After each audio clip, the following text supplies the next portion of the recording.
Good morning students.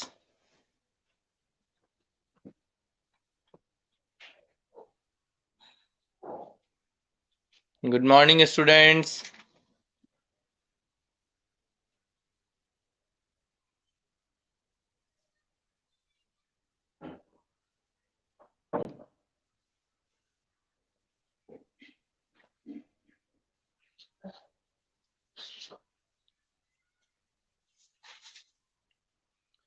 Good morning Raksha, good morning Kuldeep, good morning Rakesh, Apoorva, good morning all of you. Very good morning बेटा।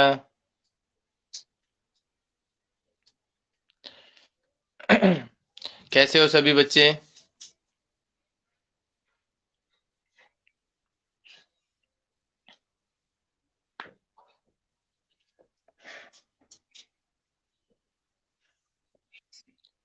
तो सभी बच्चे ध्यान से। अब कोर्स के बारे में तो पता चल गया ना सभी को कि क्या है क्या नहीं है कोर्स का।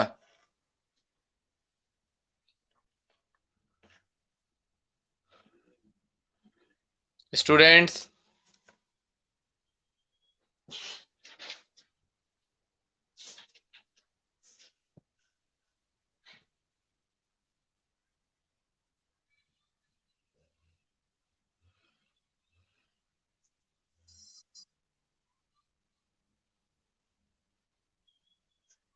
यस सर, उस दिन आपने बताया था।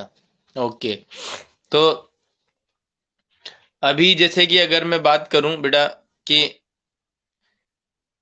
चैप्टर्स जो हमने उस दिन टिक लगाए थे कि कौन कौन से चैप्टर हट चुके हैं और कौन कौन से चैप्टर हैं, तो सभी को कंफर्म हो गए हैं। एक बार मुझे वापस से आप बताइए जल्दी से कि मैं वो चैप्टर पूछ रहा हूं जो चैप्टर आ रहे हैं। जल्दी से बता दीजिए, फटाफट, टाइम नहीं लगाना है आपको।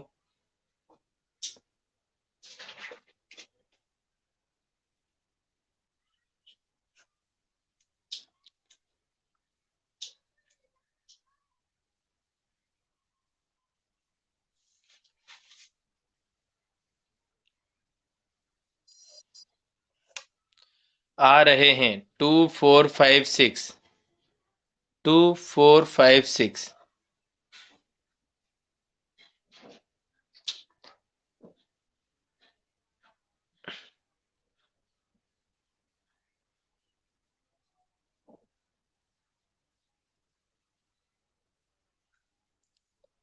फर्स्ट और थर्ड, इसमें से भी तो मैंने बताया था ना कि थर्ड वाले चैप्टर में से आपका, जैसे हमने वो करवाया था इकोनॉमिक रिफॉर्म्स का, तो लास्ट वाला पार्ट जो था ग्लोबलाइजेशन का, वो हट गया। अभी देखो अपूर्वा ने सही बताया है, टेंथ वाले पार्ट में से भी कुछ आ रहा है और थर्ड वाले चैप्टर में से भी कुछ आ रहा है। थर्ड और टेंथ जो है वो पूरी तरीके से नहीं हटे हैं, ठीक है ना। तो मात्र अगर मैं बात करूं तो हटने वाले चैप्टर कौन कौन से हैं? फर्स्ट, ठीक है, और सेवंथ एट्थ नाइन्थ जो पूरी तरीके से हट गए हैं। First, seventh, eighth, ninth. और जो आ रहे हैं वो है सेकंड, थर्ड, फोर्थ, फिफ्थ।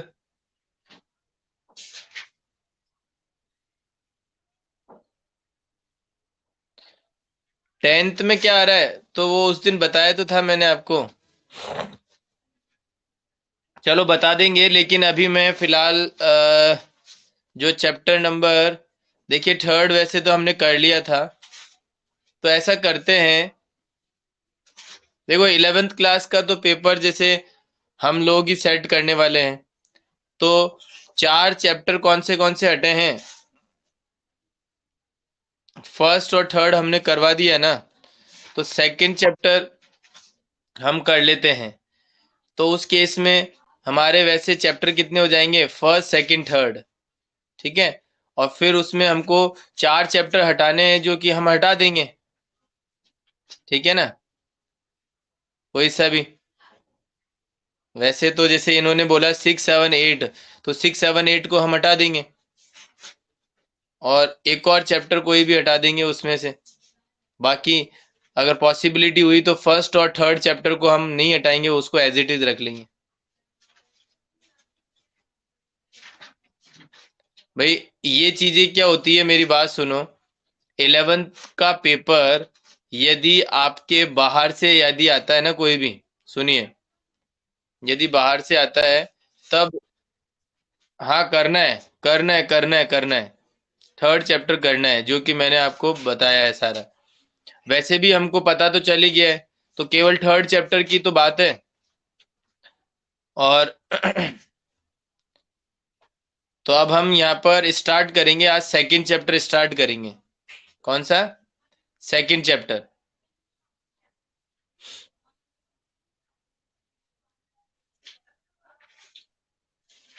हाँ करना है, बिल्कुल करना है, क्योंकि ये मान के चलो मैंने करवा दिया है तो इसको मैं उसमें दे दूंगा, उसमें दूंगा, एग्जाम के अंदर जो भी होगा, अपना एग्जाम होंगे ना उसमें दे दूंगा।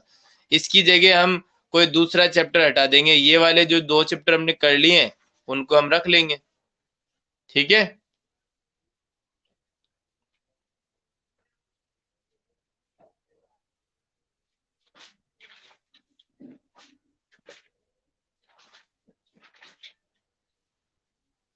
बाकी अब अभी वो वाले चैप्टर कर रहे हैं हम जो कि हटे नहीं है, जैसे कि सेकंड चैप्टर। और बाकी कंफर्म और कर लेंगे स्कूल में, जब स्कूल तो वैसे भी ओपन होने वाली है, तो उस हिसाब से हम स्कूल में भी कंफर्म कर लेंगे, तो कोई दिक्कत वाली बात है नहीं है, टेंशन मत लो। तो अभी जो हमने ज्यादा करा कुछ भी नहीं है, फर्स्ट और थर्ड किया है, तो उसके अंदर आप फर्स्ट और थर्ड चैप्टर को कॉपी में कर लीजिएगा, अच्छे से लर्न भी कर लीजिएगा, क्योंकि अब क्या है कि वहां पे जाते ही एग्जाम्स वगैरह की प्रिपरेशन भी, तैयारियां चलेगी कि एग्जाम्स कैसे लेने हैं। क्योंकि ना तो फर्स्ट टर्म हुए, ना सेकंड टर्म हुए, ना हाफ ईयरली हुए, ना थर्ड टर्म हुए, और ना अब फाइनल फाइनल अब होंगे। तो उसमें देखते हैं किस तरीके से प्लानिंग होती है। चलिए, तो अब सेकंड चैप्टर हम जो है वो स्टार्ट करने जा रहे हैं। ठीक है ना? सभी को पता है सेकंड चैप्टर के बारे में? सेकंड चैप्टर, नाम क्या है सेकंड चैप्टर का?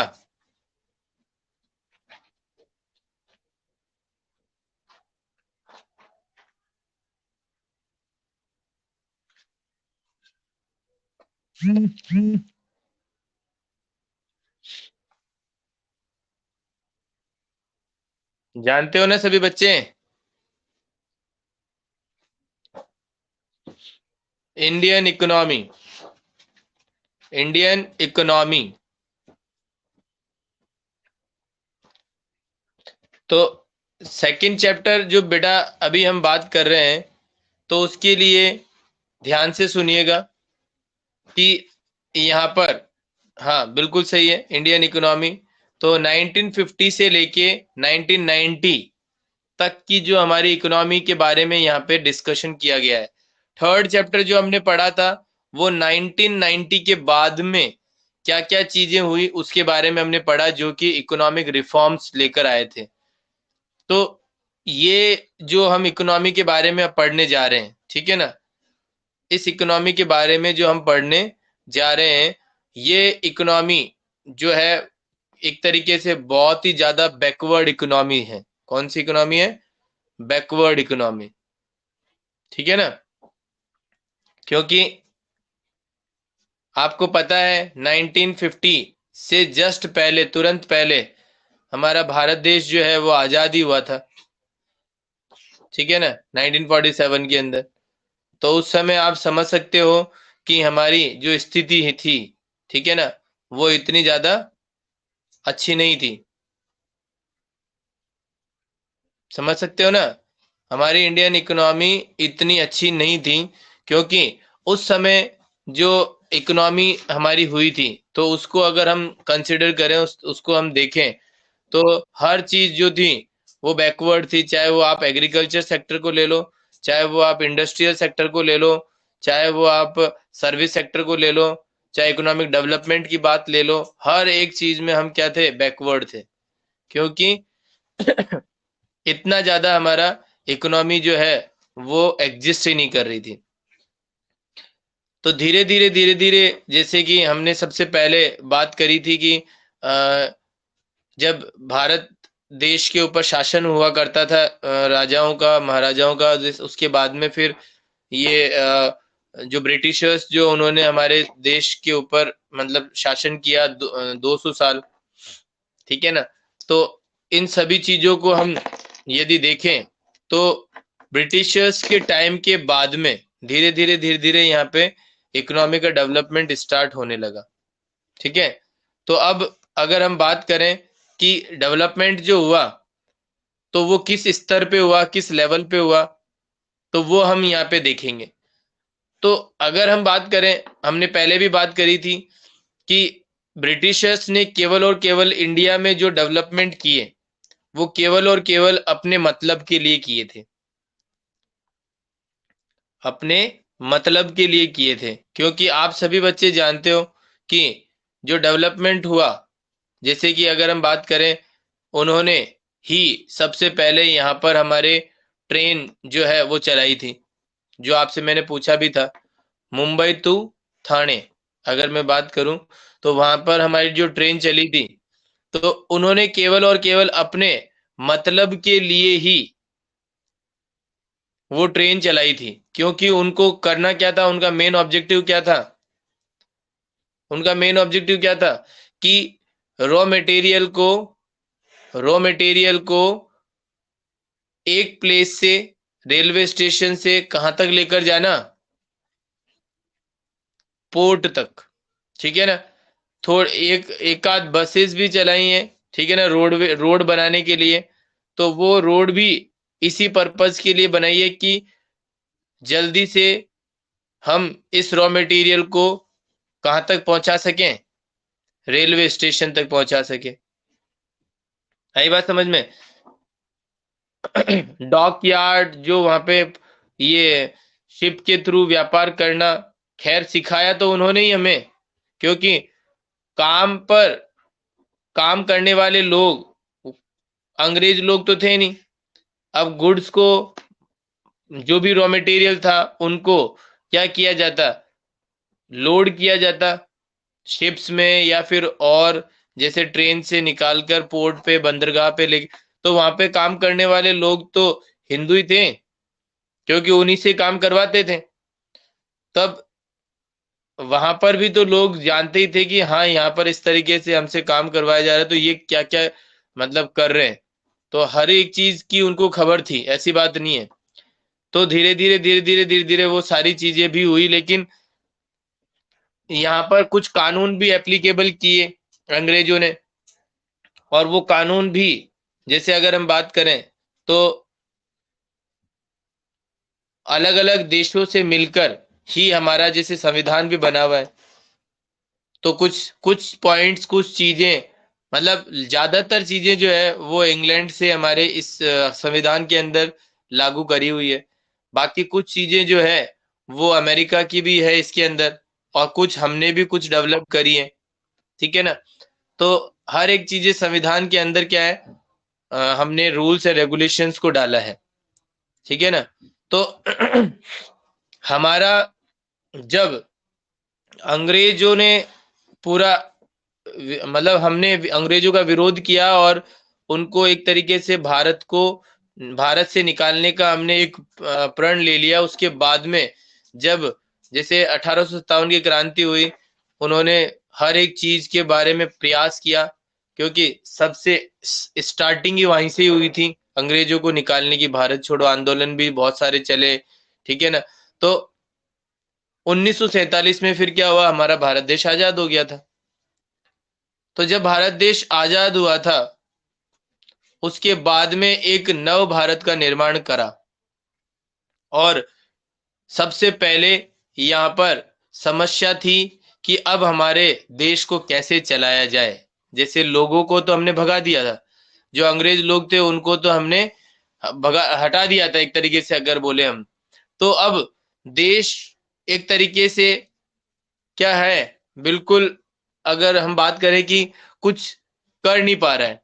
तो अब 1947 के बाद में और 1950 तक का जो टाइम पीरियड है, अगर हम बात करें, ऑलमोस्ट ये कितने ईयर हो गए, 3 साल हो गए।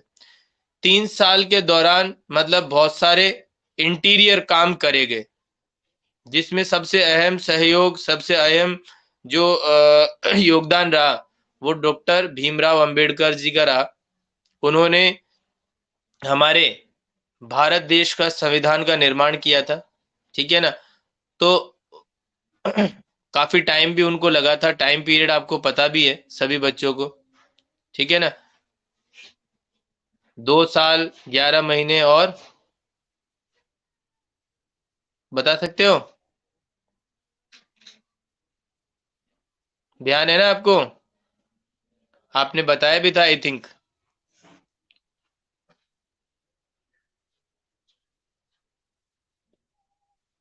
Very good. चलिए, तो इतना जो वक्त है ना, वो उन्होंने लिया इस संविधान को निर्माण करने में। तो जैसे ही हमारे भारत देश का एक संविधान बना 1950 के अंदर, जो कि हम आज 26 जनवरी के नाम से, मतलब 26 जनवरी को हम सेलिब्रेट करते हैं, फंक्शंस भी होता है हमारे यहाँ पे। तो भारत देश का संविधान उस दिन निर्माण किया गया था, मतलब लागू कर दिया गया था उस दिन से। निर्माण तो पहले हो गया था, लागू कर दिया था। अब जब लागू कर दिया था, तो अब उस दिन से हमारी जो कंट्री है, वो कौन सी कंट्री बन गई? Democratic country. Democratic country. अब डेमोक्रेटिक कंट्री के अंदर आप सभी लोग जानते हो, अब पहले जो अत्याचार हुए, किसके ऊपर? लोगों पर अत्याचार हुए, क्योंकि लोगों की एक भी नहीं सुनी जाती थी, कुछ भी लोगों की सुनवाई नहीं होती थी।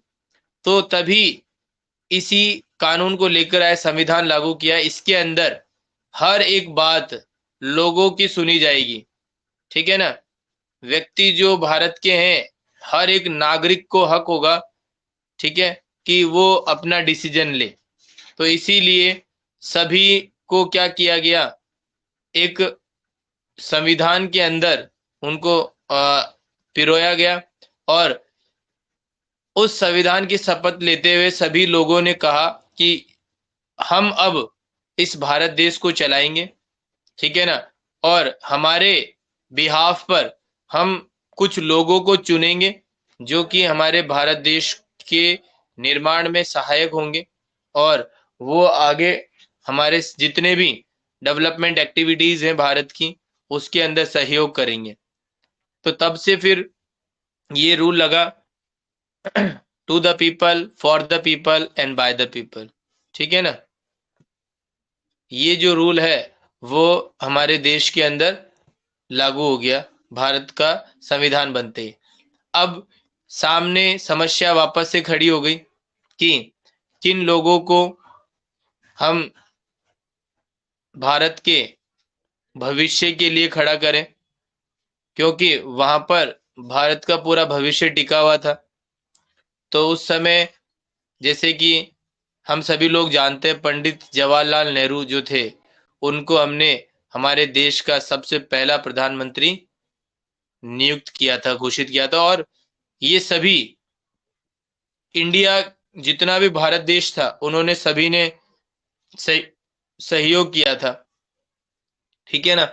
और उस समय सभी लोगों को पता भी था कि हमारे देश की कैसी स्थिति है, दयनीय स्थिति है। तो उन्होंने बिल्कुल अपने, मतलब परिवार को त्यागते हुए, अपने हर एक व्यक्ति को त्यागते हुए, और केवल और केवल देश के भविष्य के लिए अपना पूरा जीवन न्यौछावर किया, ठीक है ना।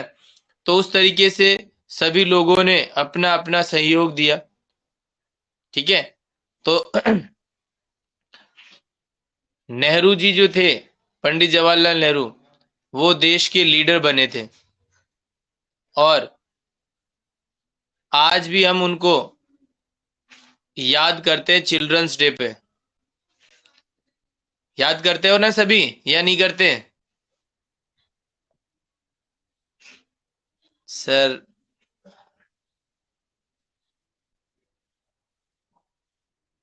बच्चों से बहुत प्यार करते थे वो, चाचा जी।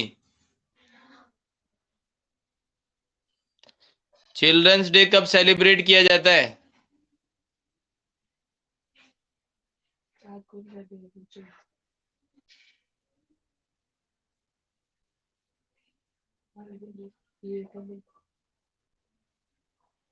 Fourteenth November. Very good. और आज, आज कौन सा डे है?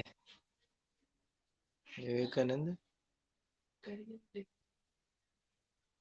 आज कौन सा डे है? अरे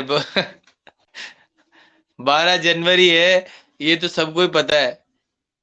लेकिन जैसे 14 नवंबर को आपने बोला कि चिल्ड्रंस डे है सर, तो ऐसे आज कौन सा डे है ये पूछ रहा हूँ।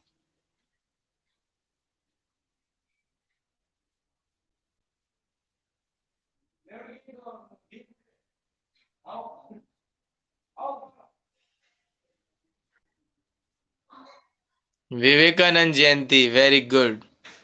National youth day, very good. बिल्कुल सही है, आपका राइट आंसर है। ठीक है ना? जिसको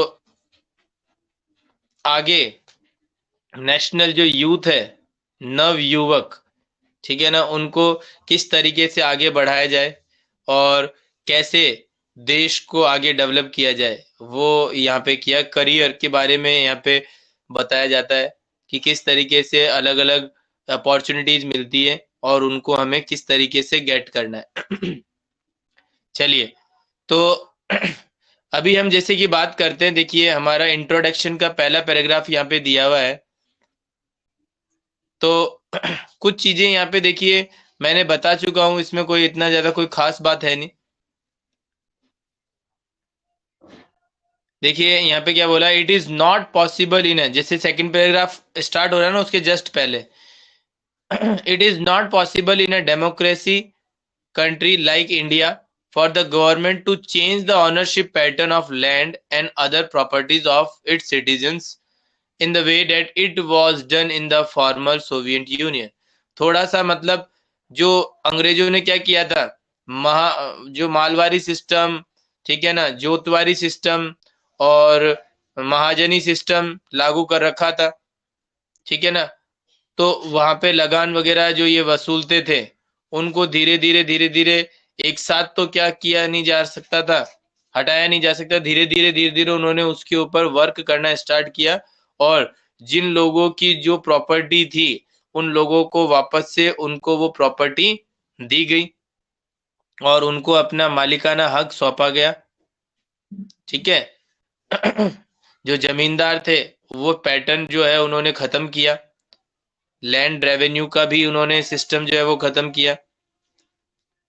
तो अब धीरे धीरे क्या हुआ वो अपन आगे पढ़ते हैं। देखिए, Nehru and many other leaders and thinkers of the newly independent India sought an alternative to the extreme versions of the capitalism and socialism।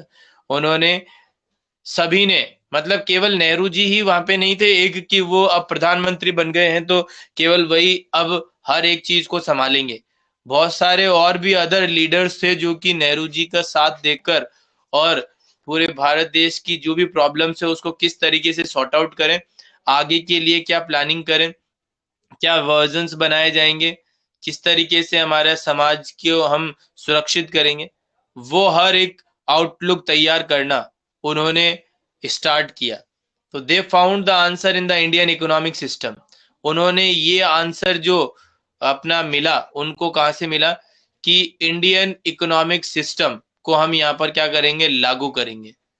Indian economic system का अंदर लागू करने का मतलब क्या है कि हमारे समाज के जितने भी पिछड़े जो इलाके हैं, बैकवर्ड जो हैं, जो भी कमियां हैं, ड्रॉबैक्स हैं, उनके ऊपर हम क्या करेंगे, कुछ फोकस करेंगे और एक हमारी समाज को हम क्या बनाएंगे, एक स्ट्रांग पब्लिक सेक्टर को मतलब कन्वर्ट कर देंगे।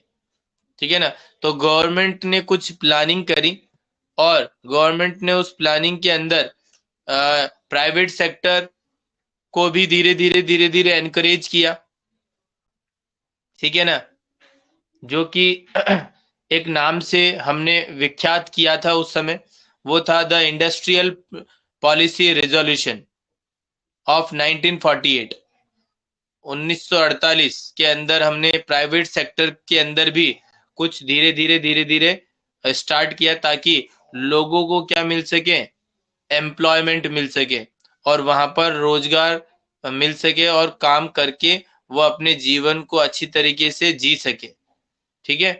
तो the industrial policy resolution of 1948, ठीक है।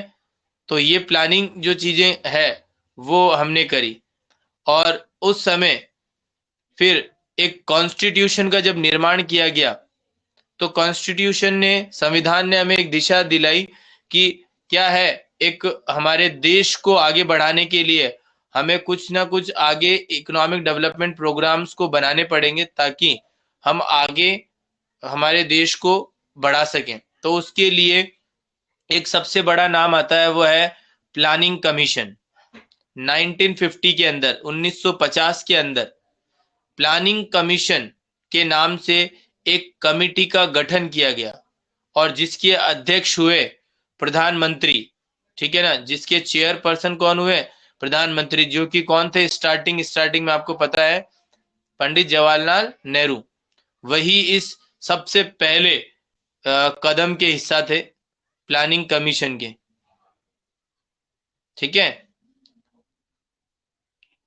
तो the era of 5 year plan has begin, and then उसके बाद में ये जो 5 साल के जो हमारे 5 ईयर प्लान बनाए जाते हैं वो स्टार्ट हुए। तो सबसे पहला जो हमने 5 ईयर प्लान बनाया, वो हमारा प्लान बना था 1951 के अंदर, 1951 के अंदर, ठीक है ना। फर्स्ट 5 ईयर प्लान को जब हमने डेवलप किया, तो वो कौन सा था, फर्स्ट 5 ईयर प्लान 1951 के अंदर। आगे बात समझ में। तो अगर मैं आपसे ये पूछूं कि आज हमारा 5 ईयर प्लान जो चल रहा है, ठीक है ना, पंचवर्षीय योजना है जिसको अपन बोलते हैं, वो कौन सा चल रहा है, ये बता सकते हो आप?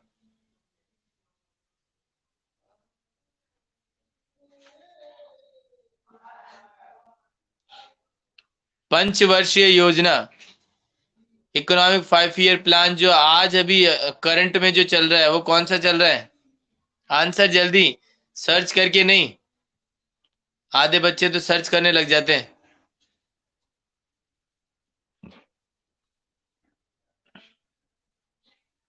यस, वेरी गुड, कुलदीप का आंसर बिल्कुल करेक्ट है।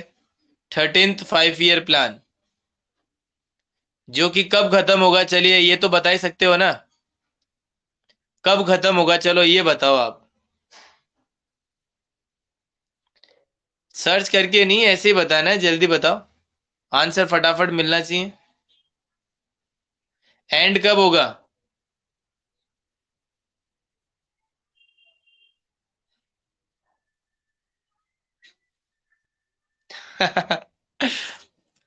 पा, 5 साल बाद तो होता ही है, हर 5 ईयर, ये प्लान ही 5 ईयर का है, इसलिए 5 साल में खत्म होगा। लेकिन ईयर पूछ रहा हूं मैं।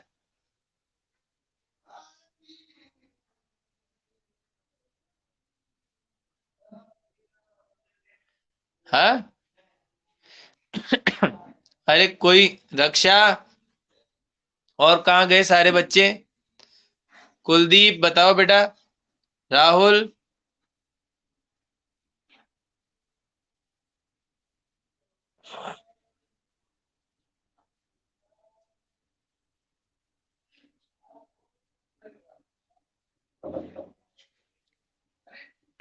पता नहीं, कुलदीप कह रहा है 2021। चलिए मैं बताता हूँ, सुनिए।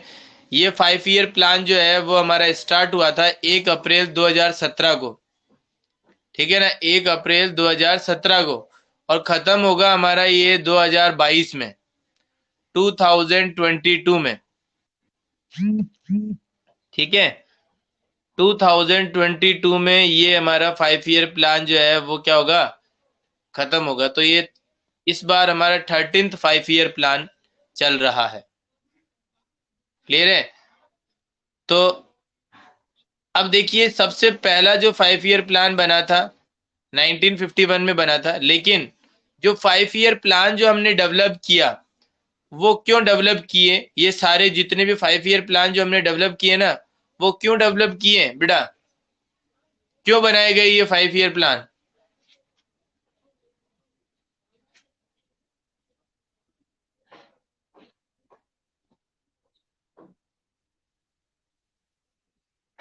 डेवलपमेंट के लिए।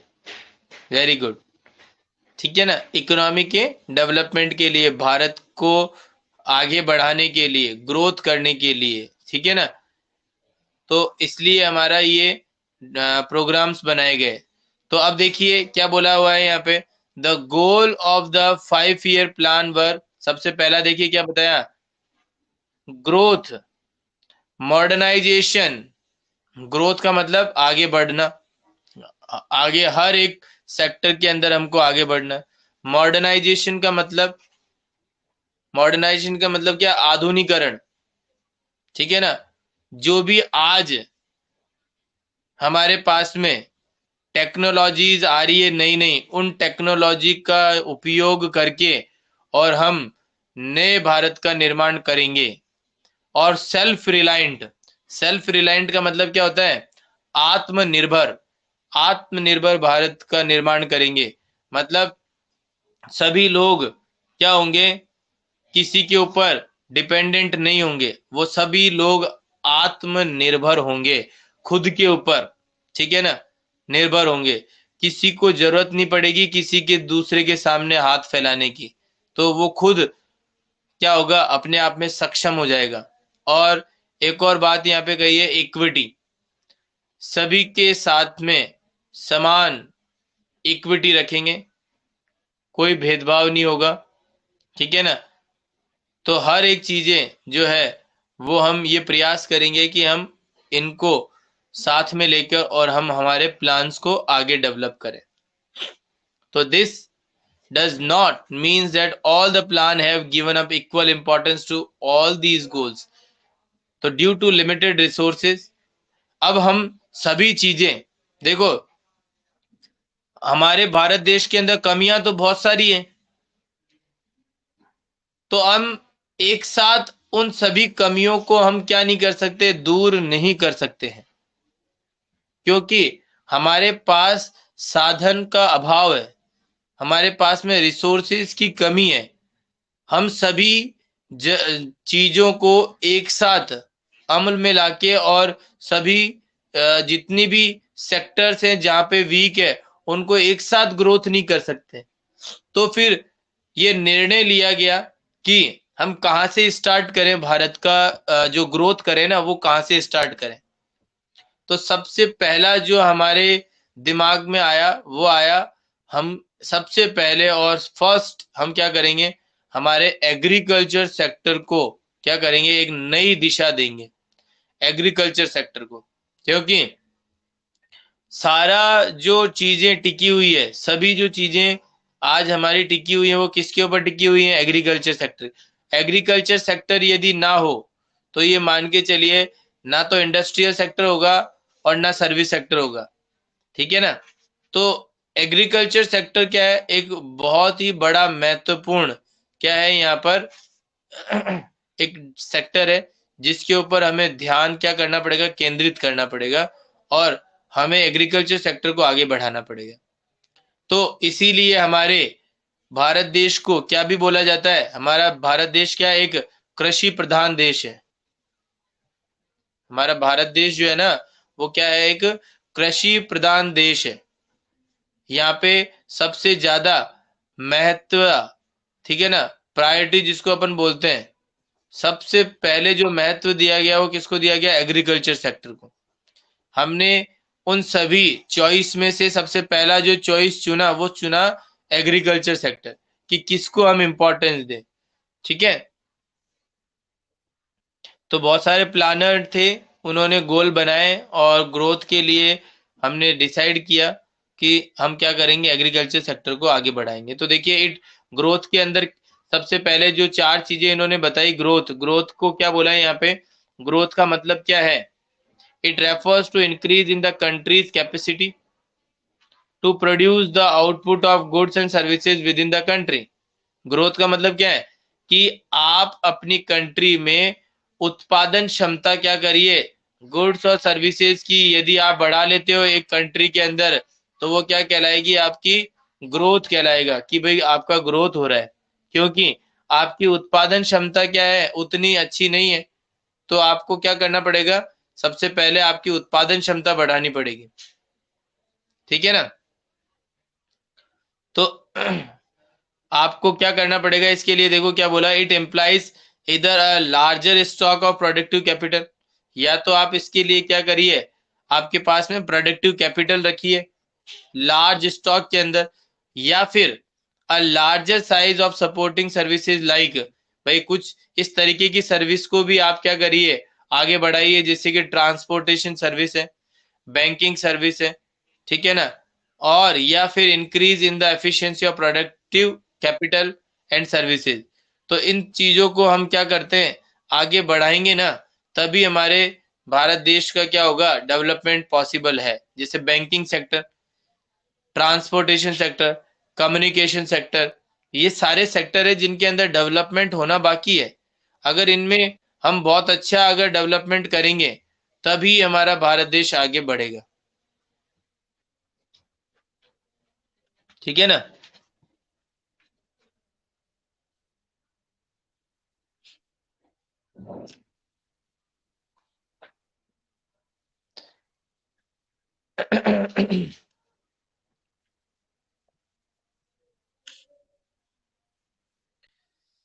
तो उसके लिए सबसे पहले जो जरूरी है वो क्या होना, उत्पादन क्षमता को बढ़ाना। उत्पादन क्षमता, तो उत्पादन क्षमता मतलब जितना ज्यादा देश के अंदर प्रोडक्शन होगा, उतना ही ज्यादा देश का क्या होगा, विकास भी होगा।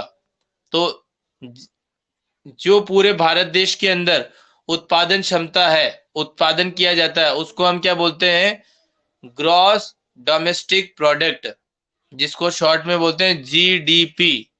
क्या बोलते हैं, जीडीपी।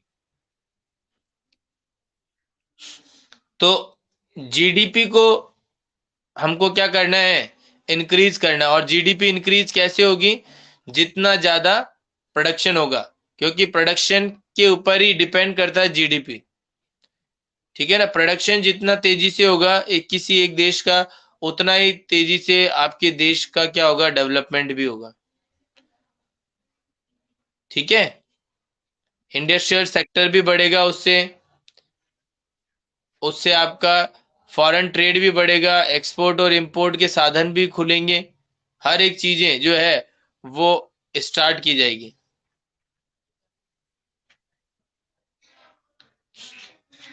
तो अब इसमें देखिए, अलग अलग हमारे कंट्री को बढ़ाने के लिए मैंने बताया था, इन्होंने अभी बताया ये वाली बात, कि हमारे पास में बहुत सारे सेक्टर्स हैं, उनको डेवलपमेंट करना है। तो वो डिफरेंट सेक्टर्स कौन कौन से बताए इन्होंने, जो कि मैंने अभी भी बता दी थी पहले आपको, एग्रीकल्चर, इंडस्ट्रियल सेक्टर, और एक था हमारा कौन सा, सर्विस सेक्टर। तो उनके अंदर इनका बहुत ज्यादा कंट्रीब्यूशन होगा।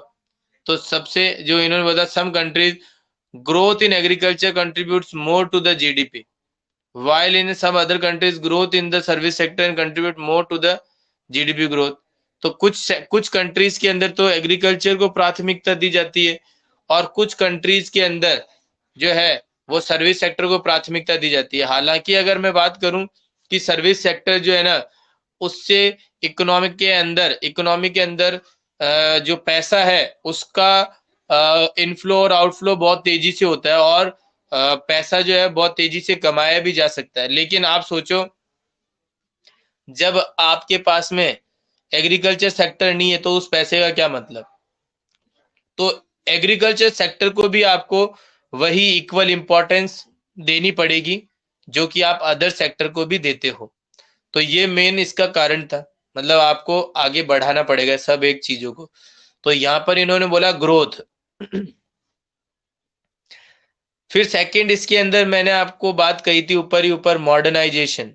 मॉडर्नाइजेशन के अंदर अभी मैंने डिस्कस किया था कि मेन जो हमारा फोकस होता है आगे, अगर आपकी कंट्री को डेवलप करना है तो प्रोडक्शन तेजी से कैसे कर पाओगे, आपकी प्रोडक्टिव कैपेसिटी इंक्रीज कैसे हो पाएगी।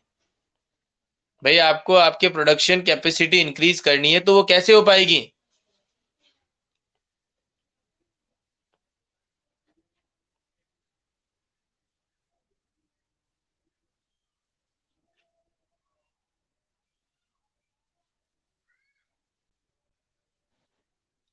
टेक्नोलॉजी को यूज करके, वेरी गुड।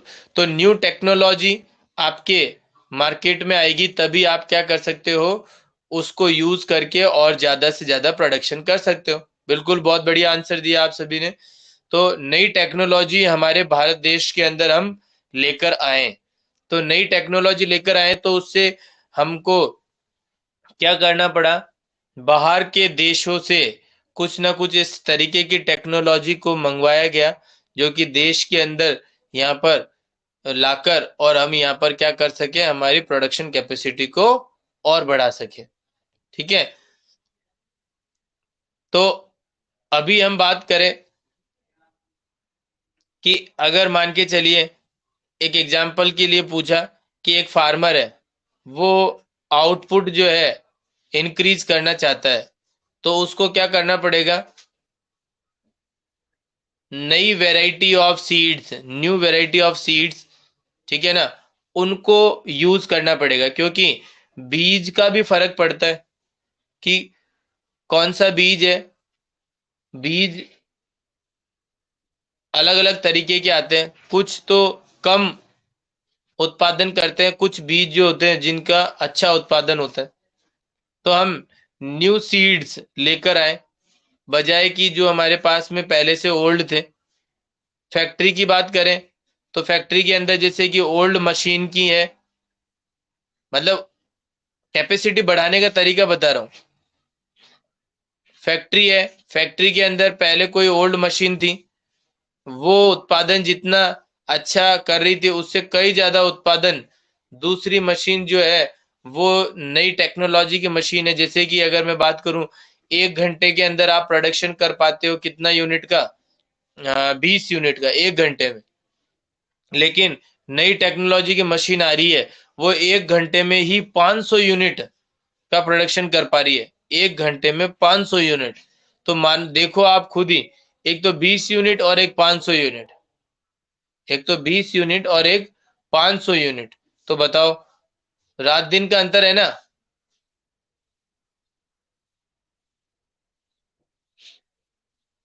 ठीक है, तो वो चीज हमको क्या करनी है, समझनी चाहिए।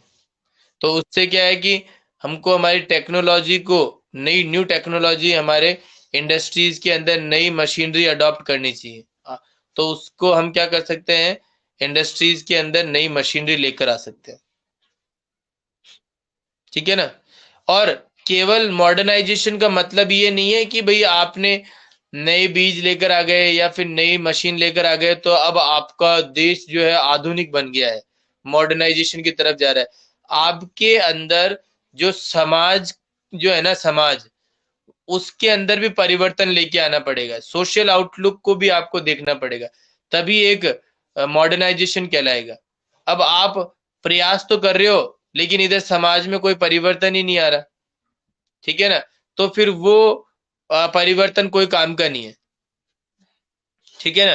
तो इसलिए जैसे कि पहले के टाइम के अंदर समाज के अंदर अगर हम बात करें, क्या बोला हुआ है यहाँ पे देखिए, womens are suppose to remain at home, मतलब जो लेडीज जो है उनको क्या करा जाता था, ट्रेडिशनल सोसाइटी की बात करें तो वो चाहते थे कि जो है वो कहाँ पे रहे, घर पे रहे, और जो मैन है मतलब आदमी है जो वर्क करने के लिए बाहर जाए। लेकिन आज की जो मॉडर्न सोसाइटी की बात करें, उनका वर्क प्लेस बदल गया है, अच्छा न्यू टेक्नोलॉजी आई है। तो आपने सब में देखा होगा कि बड़ी बड़ी जैसे आज बैंकिंग कंपनीज है, बैंकिंग सेक्टर की बात करें तो वहां पे देखिए आप, लेडीज वगैरह जो है स्टाफ के अंदर मिलती है, लेडीज भी रहती है, काम करती है। और प्राइवेट सेक्टर के अंदर भी लेडीज जो है वो काम कर रही है, फैक्ट्रीज के अंदर भी काम कर रही है, स्कूल्स के अंदर भी पढ़ाने के लिए भी अगर हम बात करें तो वहां पे भी लेडीज जो है वो काम करने लग गई है। तो उन्होंने क्या किया, समाज की थिंकिंग को क्या किया, चेंज किया। तब भी उसको हम क्या करेंगे, कहेंगे मॉडर्नाइजेशन बोलेंगे। केवल उत्पादन क्षमता बढ़ा लेने से या फिर एग्रीकल्चर सेक्टर को बढ़ा लेने से हमारा भारत देश मॉडर्न नहीं बन जाएगा। समझ रहे हो?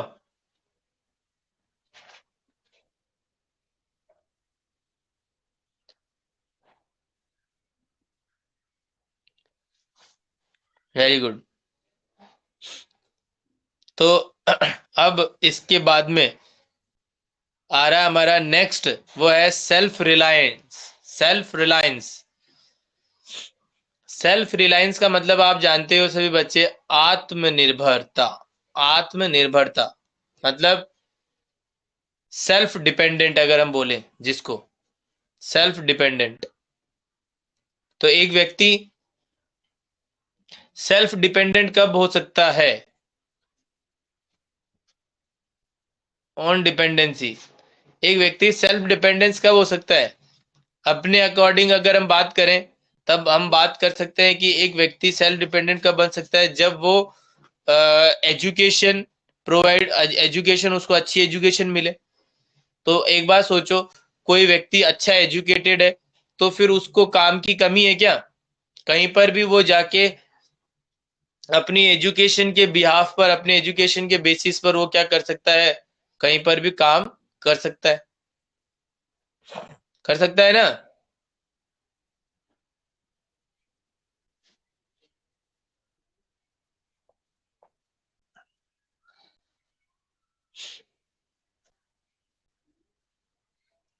तो इसके अंदर क्या बोला इन्होंने कि सेल्फ रिलायंस जो है वो भी एक ऑब्जेक्टिव रखा गया, किसके अंदर, इकोनॉमिक 5 ईयर प्लान के अंदर, कि लोगों को क्या करना है, हमें आत्मनिर्भर बनाना है। ठीक है ना? तो आत्मनिर्भर के लिए क्या करना होगा कि जो गुड्स हम पहले इंडिया में बाहर से लेकर आते थे, इंडिया में बाहर से लेकर आते थे, इंपोर्ट करते थे, अब हमें क्या करना है, हमारे भारत देश में ही उन गुड्स का उत्पादन करना है। तो एक तो हमारा इंपोर्ट कम होगा, हमें बाहर से मंगवाने की जरूरत नहीं पड़ेगी। और दूसरा सबसे बड़ा काम क्या है कि लोगों को रोजगार मिलेगा, एम्प्लॉयमेंट मिलेगा। जैसे ही लोगों को रोजगार मिलेगा, ठीक है ना, वो सभी लोग क्या होने लगेंगे, धीरे धीरे धीरे धीरे आत्मनिर्भर होने लग जाएंगे। ठीक है ना?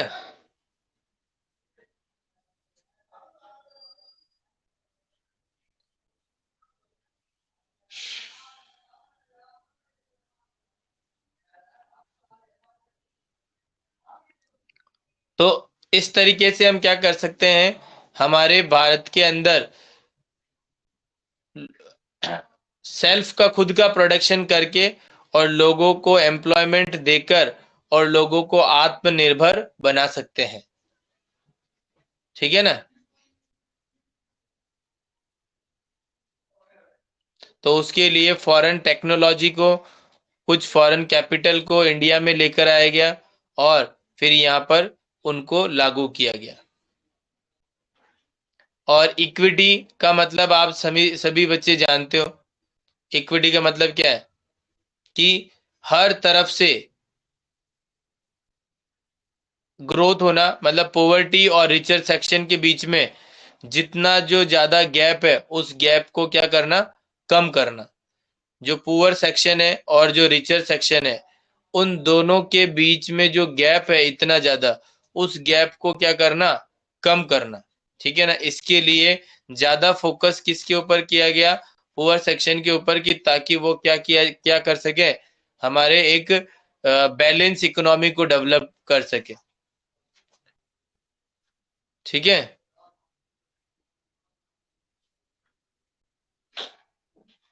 और हर एक भारतीय नागरिक को हक होता है कि वो, उनको मतलब इक्विटी के अंदर उनको कुछ अधिकार दिए गए कि हर एक भारतीय नागरिक को अपनी जो जरूरत की चीजें हैं, उनको बेसिक जरूरत की चीजें हैं, उनको फुलफिल करने का अधिकार है। जैसे कि फूड, खाना जिसको अपन बोलते हैं, रोटी, कपड़ा, मकान, एक इसके अंदर एजुकेशन भी आ गया है, और एक और इसके अंदर हेल्थ भी आ गया है, हेल्थ। तो इनमें सभी को क्या है, इक्वल राइट्स है। सभी जो है भारतीय नागरिक ये चाहते हैं कि सभी को क्या मिले, इन सभी चीजों को मिले। तो इक्वलिटी इनके अंदर होनी चाहिए, सभी के अंदर। ठीक है, बिल्कुल, रक्षा ने आंसर सही दिया है। कास्ट को लेकर भी कोई डिस्क्रिमिनेशन नहीं होना चाहिए, सभी को लॉ की नजर में अगर हम देखें तो सब इक्वल पर्सन है। तो मेरे अकॉर्डिंग बिल्कुल आपकी बिल्कुल बात एकदम करेक्ट है बेटा। कास्टिज्म जो सिस्टम है वो क्या हो जाना चाहिए, हटा देना चाहिए। ठीक है ना, एक भारत का निर्माण करना चाहिए, एक भारत। इसमें क्या है, भारत को बहुत सारे भागों में डिवाइड कर रखा है इन्होंने कास्टिज्म के नाम से। तो इसमें क्या है, एक भारत का निर्माण करना चाहिए। चलिए, तो बस यही बातें थी। अब आगे से हम नेक्स्ट क्लास के अंदर हम क्या कर रहे हैं, करेंगे 5 ईयर प्लान के बारे में पढ़ना स्टार्ट कर देंगे। ठीक है, okay, thank you, bye, have a good day.